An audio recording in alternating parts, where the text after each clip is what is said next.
बहुत समय पहले एक गांव था जो एक बड़े जादुई जंगल के किनारे बसा हुआ था। उस गांव में एक लड़की रहती थी जिसका नाम एलारा था। वह हमेशा उस रहस्यमयी जंगल के बारे में जिज्ञासु रहती थी, जहां पेड़ प्राचीन रहस्य फुसफुसाते थे और शाखाओं के बीच अजीब रोशनी तैरती थी।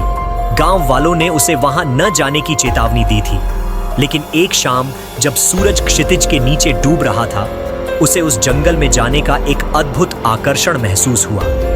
दिल की धड़कनों के साथ एलारा जंगल की ओर बढ़ी।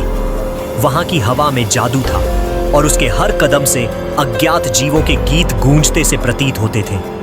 जैसे जैसे वह और गहराई में गई, उसे एक चमचमाती झील मिली जिसकी सतह चांदी की तरह चमक रही थी। झील के किनारे एक भव्य हिरण बैठा था जिसकी सुनहरी सींगें चमक रही थी। तुम कौन हो? एलारा ने आश्चर्य से पूछा। हिरण ने अपना सिर उठाया।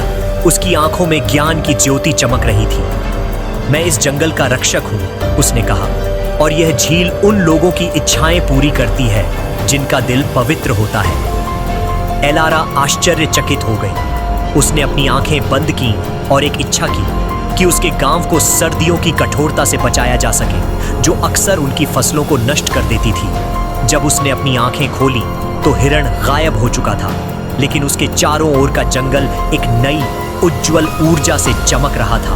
उस दिन से वह जंगल की गुप्त रक्षक बन गई, यह सुनिश्चित करते हुए कि उसके जादू का सम्मान और संरक्षण हो।